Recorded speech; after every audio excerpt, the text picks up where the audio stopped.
When you hear the name Genghis Khan, what comes to mind? Probably a ruthless, unstoppable conqueror, right? Well, that's definitely part of the story, but it's only half of it. Behind that legendary myth is a history that's often forgotten. The story of an outcast kid who would become a revolutionary leader and the architect of the largest land empire the world has ever seen. So let me ask you a question. Who do you think conquered more land than anyone else in all of human history? Forget about Alexander the Great, forget about Julius Caesar. The answer, by a long shot, is Genghis Khan. And the sheer scale of what he accomplished is, well, it's almost hard to wrap your head around. At its absolute peak, the Mongol Empire covered nearly 12 million square miles of contiguous land. To put that in perspective, that is roughly the size of the entire continent of Africa. An empire forged in just a few decades, stretching all the way from the Pacific Ocean to the heart of Europe. And this one fact really tells you both sides of the story. An absolutely incredible achievement, but one that was built on unbelievably brutal conquest. All right, so here's how we're going to break down this incredible story. First, we'll tackle the myth of the great conqueror. Then we'll rewind to see the outcast boy he once was. We're going to dive into his secret law code, the Yasa, explore the wild contradictions of his empire, investigate the mystery of his lost tomb, and finally, see how the Khan is still very much alive today. Okay, so we have to start with the legend, right? Genghis Khan is infamous for the sheer scale and speed of his conquests. I mean, his armies literally created the largest land empire in history, connecting East and West in a way nobody had ever done before. But that connection, well, it came at a horrifying price. Let this number sink in for a minute. Historians estimate that the Mongol conquests were responsible for the deaths of around 40 million people. 40 million. At the time, that was as much as 11% of the entire world's population. Whole civilizations were just wiped off the map. This is the brutal legacy that really defines the myth of Genghis Khan. But, to really understand the conqueror, we have to meet the boy. Long before the world knew him as Genghis Khan, he was a kid named Temüjin, and his story doesn't begin with power or glory, but with pure survival on the harsh Mongolian steppe. His story really kicks off with a tragedy. When he was just about 8 years old, his father was poisoned. And then his own tribe abandoned his family, just left them to die. For decades, Temüjin had to fight for his life, slowly, painstakingly building alliances through pure grit and determination. Finally, in 1206, at a massive assembly called a Kurultai, he did the impossible. He united all the warring Mongol tribes into one nation and was given the title Genghis Khan, the universal ruler. I mean, the distance between where he started and where he ended up it's staggering. This is a boy who was so desperate he killed his own half-brother over a scrap of food, and he became the man commanding the most powerful army on the planet. He took a land of constant, bloody tribal warfare and forged it into a single, unified nation. It's truly one of the most dramatic rises to power in all of history. So, how on earth did he hold it all together? You might think it was all brute force, but he had a secret weapon. He built his empire on a revolutionary and famously secret code of laws that became its absolute backbone. It was called the Great Yasa.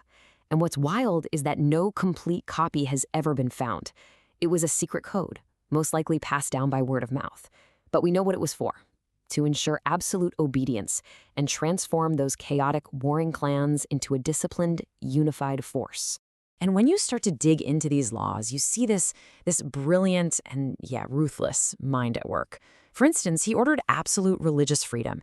Now, this wasn't because he was some enlightened modern thinker. It was just smart. Why stir up trouble in lands you just conquered? Just let the Christians, Muslims, and Buddhists do their thing. He also created a kind of passport system to protect merchants and get trade booming along the Silk Road. But on the social side, the Yasa was merciless. Things like theft, adultery, even lying, all punishable by death. It was all about enforcing total social order. There was no gray area, no room for argument. This little fragment that was recorded really sums up the whole philosophy of the Yasa. The rules were absolute, and the punishment was final. It was this ironclad discipline that turned Mongol warriors into the most feared and effective military machine of their time. So this brings us to the real heart of the Genghis Khan puzzle. He was a man who created order through utter chaos, who brought about an era of incredible global trade by waging unprecedented war. His legacy is just this this stunning bundle of contradictions.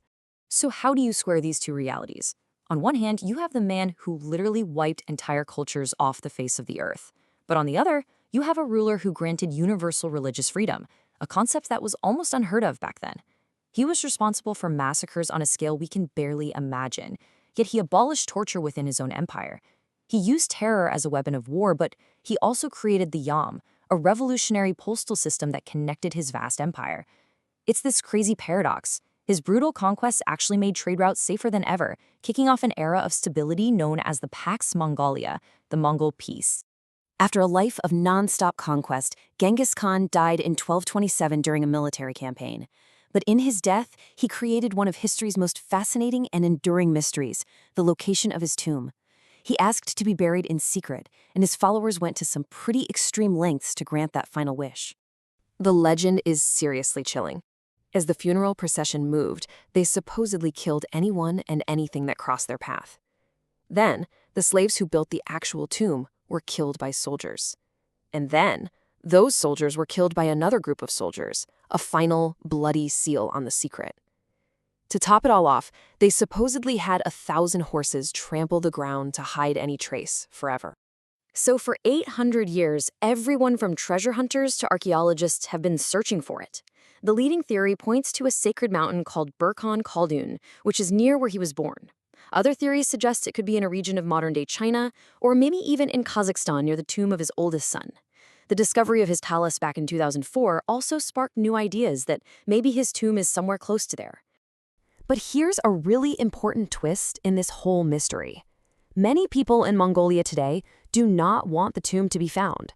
They believe his final wish for secrecy should be respected forever. The area around that sacred mountain is even called the Great Taboo. So today, the search has gone high-tech. People are using things like satellite imagery and even crowdsourcing projects to scan the huge landscape without actually digging up what is considered a sacred final resting place. So while much of the world remembers the ruthless conqueror, his own homeland, well, they tell a very different story. In modern Mongolia, his legacy has been completely transformed. This is really the final chapter of his story, his reincarnation as a 21st century national hero. That massive global empire he founded is gone. Today, Mongolia is a landlocked democracy with just about 3 million people, carefully navigating its spot between the two giants, Russia and China. Its economy isn't driven by conquest and tribute anymore, but by things like mining, cashmere, and a tourism industry that's built largely around the legacy of the man himself. It's pretty amazing. After decades of Soviet rule where you literally couldn't even say his name, Mongolians have reclaimed him as their ultimate national symbol. His face is on their money, the main international airport is named after him, and there's a colossal, 131-foot-tall steel statue of him on a horse that just dominates the landscape outside the capital. He's not just a conqueror anymore. He's the man who gave Mongolia its identity, its laws, and its place in history.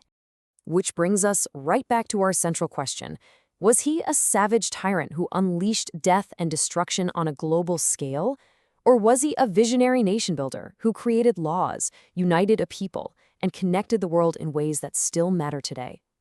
The answer, of course, is that he was both. And it's in that complicated, messy, uncomfortable truth that we find the real, enduring story of Genghis Khan.